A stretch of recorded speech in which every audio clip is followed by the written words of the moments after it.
Then the king will say to those at his left hand, "You that are accursed, depart from me into the eternal fire prepared for the devil and his angels. For I was hungry, and you gave me no food. I was thirsty, and you gave me nothing to drink. I was a stranger, and you did not welcome me. Naked, and you did not give me clothing. Sick and in prison, and you did not visit me." Then they also will answer, "Lord, when was it we saw you hungry or thirsty or a stranger or naked or sick or in prison and did not take care of you?" Then he will answer him, "Truly I tell you, just as you did not do it to one of the least of these, you did not do it to me." And these will go away into eternal punishment, but the righteous into eternal life. This is the word of God for the people of God. Thanks be to God. You may be seated.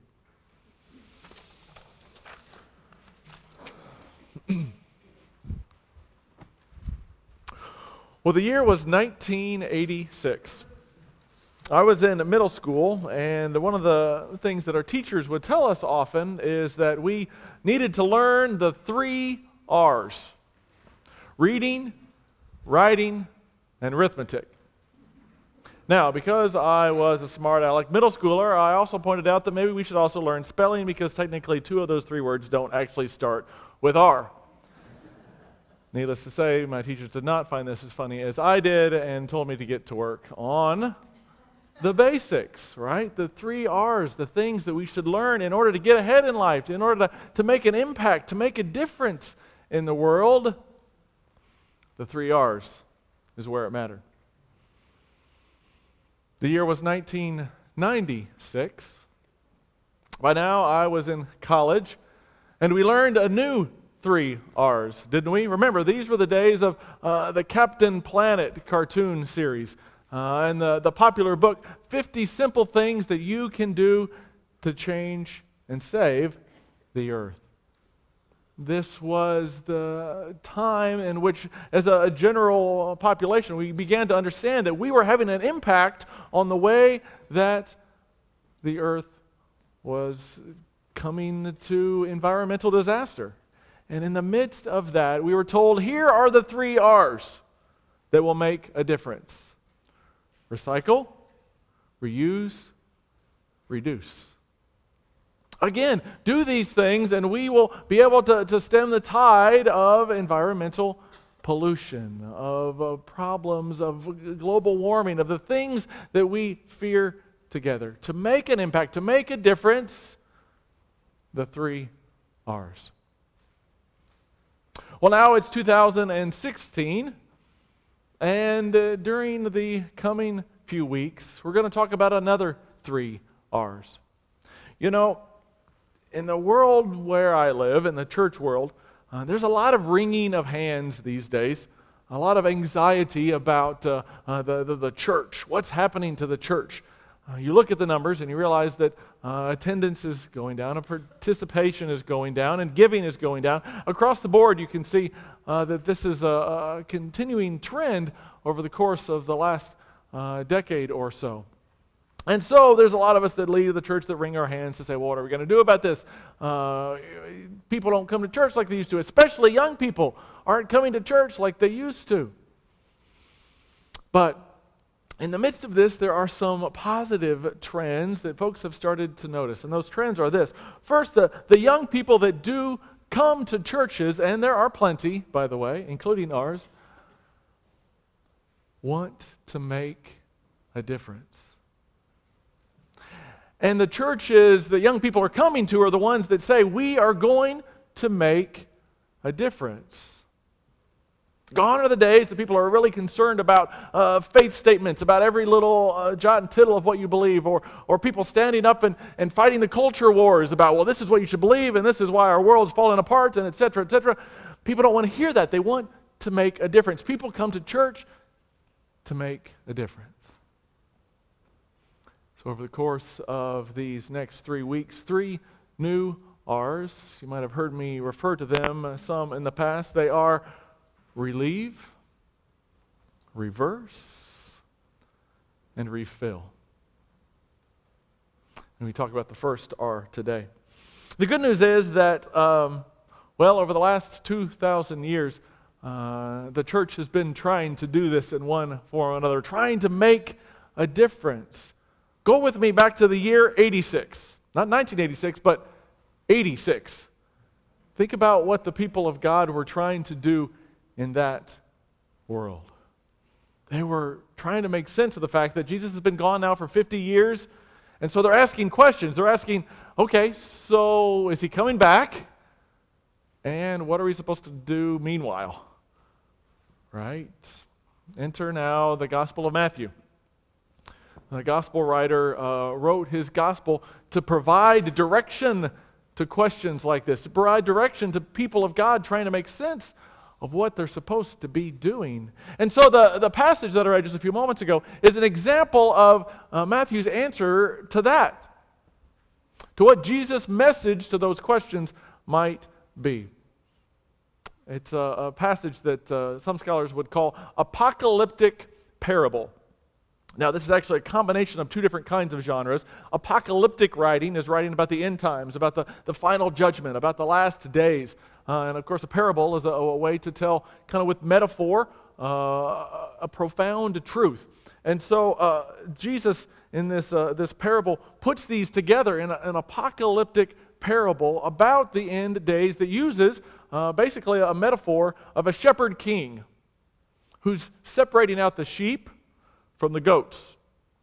So on one side is the sheep, the people that do the things that Jesus wants them to do, the right things. And the other side are the goats, people that don't do what Jesus wants them to do. And the basic contention between these two groups is our first R. And that word is relieve.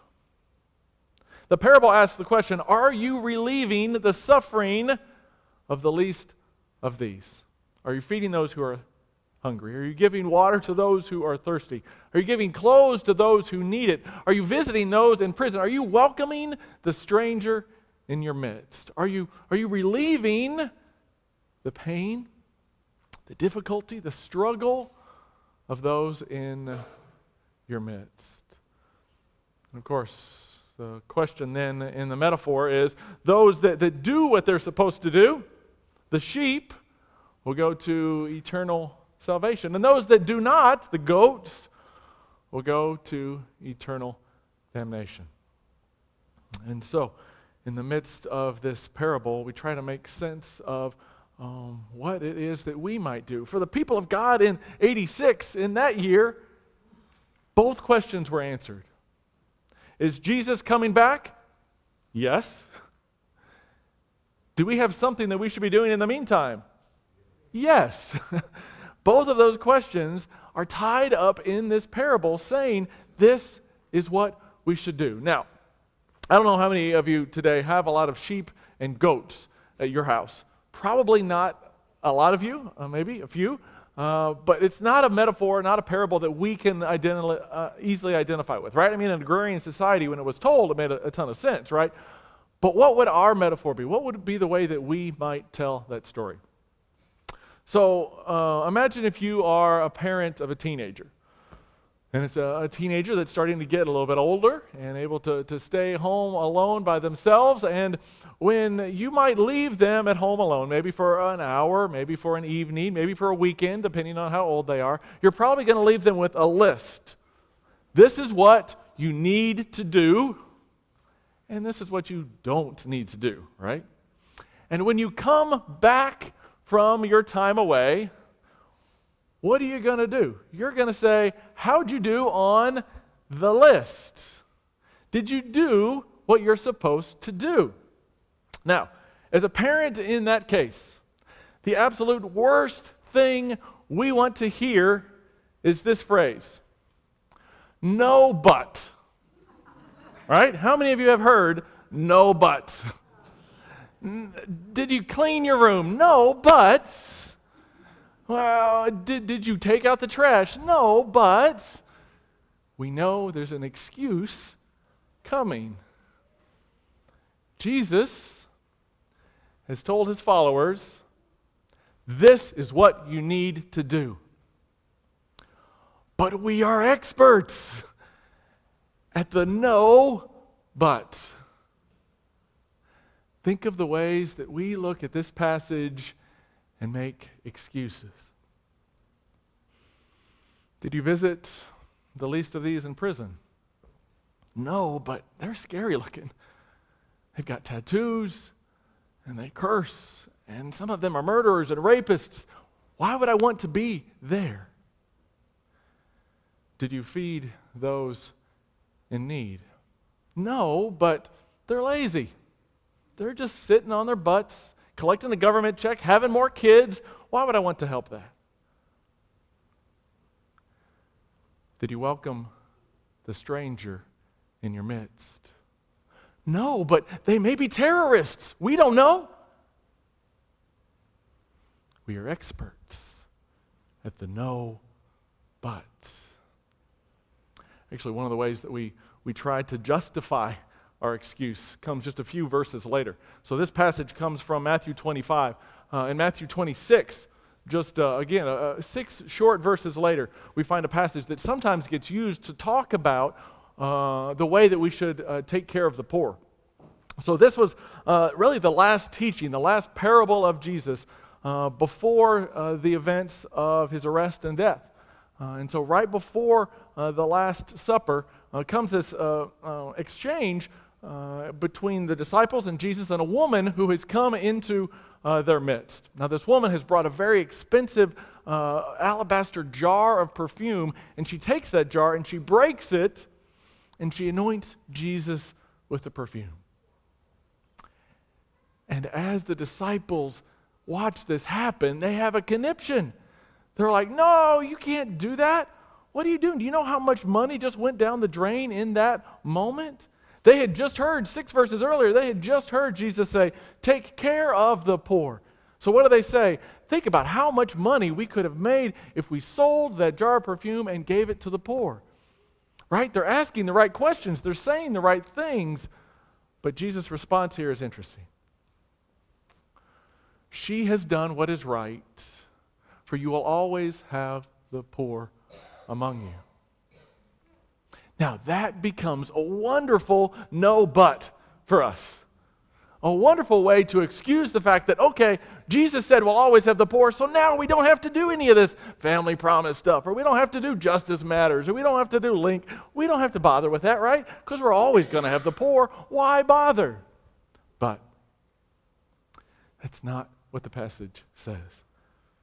There's 2 different terms in biblical scholarship: exegesis and eisegesis. Exegesis is the desire to draw out of the text the meaning. Eisegesis is the desire to say, what I believe can be read into the text, right? And that's the one we like because it's a lot easier, because we just say that the Bible tells what we already believe, right? And that's what we do when we look at that passage and say those words. We say, in fact, if we're always going to have the poor among us, then we don't need to worry about them. That's our eisegesis. But to exegete the text, to really look at it, what it says, we have a different understanding. You see, Jesus was not talking about caring for the poor in that moment. He was talking about worship. He was talking about the fact that this woman was giving an opportunity for worship. She was sacrificing probably her life's savings for this moment of worship. And Jesus said, this is right. This is what we must do. So if you're going to use these words to defend your position, you either A or B need to be defending one of 2 positions. One, you need to be defending the position that we should give our resources to worship. Even though it might seem, not pragmatic, not as practical, we should give our resources to moments of worship. Or, in the most strict and conservative interpretation of this, we should give our money to buy an alabaster jar of perfume and anoint Jesus' feet. If you're using those words, you should be defending one of those 2 positions, either very specifically or in general terms. That is not an answer to our question about what to do with the poor. It simply is not what Jesus was saying.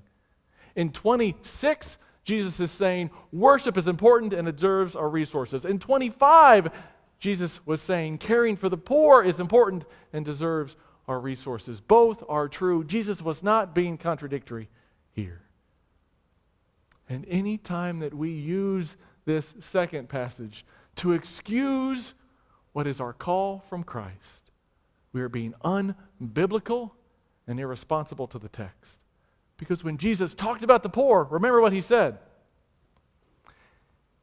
Sell everything you have and give it to the poor. Blessed are the poor, theirs is the kingdom of heaven. And if you are not caring for the poor and the least of these in this world, then your salvation is caught up in your failure. That's what Jesus says about caring for the least of these.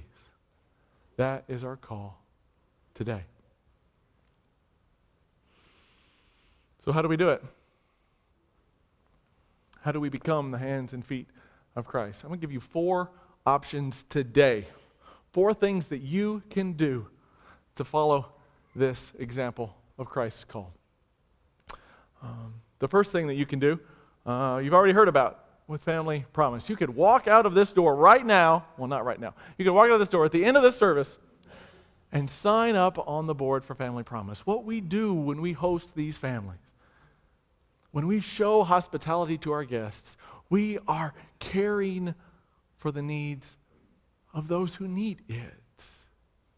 You know, when Jesus said, care for the needs of the least of these, he wasn't looking for an excuse. He was looking for us to be creative about ways to do that. That's what Family Promise is. Caring for the needs of the least of these in our midst. Or, after you leave this place, you could get in your car and you can drive down to the First Christian Church downtown and you can help at Link. For those of you that don't know what Link is, it's our interdenominational nutrition kitchen. It's an opportunity just to allow people to eat a free meal. There are no forms to fill out, no expectations for what they give in return. They just simply show up because they need it. And you can do that. Our church is one of the partners. Today is our day. And so you can go down today. You probably don't have a casserole ready to go, but there's food there. You could show up. You could find Wendy Wheeler and say, what do I do? How can I help? How can I follow the need? How can I do what I'm called to do? The third thing you can do, not technically today, but can begin the process of today, is to begin a conversation with other churches in our area. You know, one of the realities of the way that we understand the refugee crisis is that there's a lot of fear caught up in that. But there are churches now in our community who are saying we're going to move beyond that fear and we're going to find ways to welcome the stranger in our midst. And so they're talking about finding ways to host together a refugee from Syria as they flee from their war-torn land. And so the conversation is in the midst of happening. If you want to be a part of that conversation, you can tell me today. You can send me an email this week. You can call me on the phone and say, give me the contact information. I want to be involved. The fourth thing that you can do, again, today, is, again, not something that will happen literally today, but the process, the wheels will start turning. Many of you will remember a young man by the name of Marcelo Hall. Marcelo is a really tall African-American young man that came and joined our church back a few years ago. Actually, on the very first Sunday he came, visited for the first time, and at the end of the service came down the aisle and joined the church and said, this is where I want to be. I want to be baptized. And I said, okay, let's talk about this first. We had a series of conversations. We had a long conversation about what that meant. He had been raised by his mother and his grandmother largely, and was trying to make sense of faith in his own world. And so we baptized Marcelo just a couple of years ago. And you've probably not seen him. In fact, I know you haven't seen him much lately. The reason why is that Marcelo has been in a federal institution for drug charges that stem from prior to when he came to our church and was baptized. He has been in prison in Colorado for the last couple of years, really, and has just recently been moved closer, but not close. He actually wants you to hear his story. He does not feel bad about me sharing it with you. He wants his church family to pray for him. He also acknowledges that what he did was wrong and that his sentence is just, and in the midst of this wants to learn more about his walk in faith and wants to grow closer to Christ. And today, you can send me an email, you can call the church, leave a message on my phone that says, I want to visit Marcelo. Maybe not in person, maybe it's by letters, maybe it's by sending him materials, things that can be helpful to him. I want to do what Christ has called me to do. Marcelo is an amazing young man, and perhaps you would find a way to follow your call in the midst of his difficult days in prison. Jesus took this a step further. He easily just could have said, well, you need to care for all of those people because God made them, which is absolutely theologically true. But he didn't just say that. He said, you need to care for the least of these in your midst because they are me. That when you do that, you're caring for me. And when you don't do that, when you pull out a no but excuse, you are failing to care for me. Jesus laid it on the line. He said that tattooed death row inmate, that's me. He said that single mom that you call a welfare queen, that's me. That Muslim family in a turban and burqa, that's me. Jesus didn't pull any punches when he said, this is who we are to be, what we are to be about. Together, may we relieve the suffering of those in our midst. Together, may we make a difference. Together, may we be church in these days. Amen.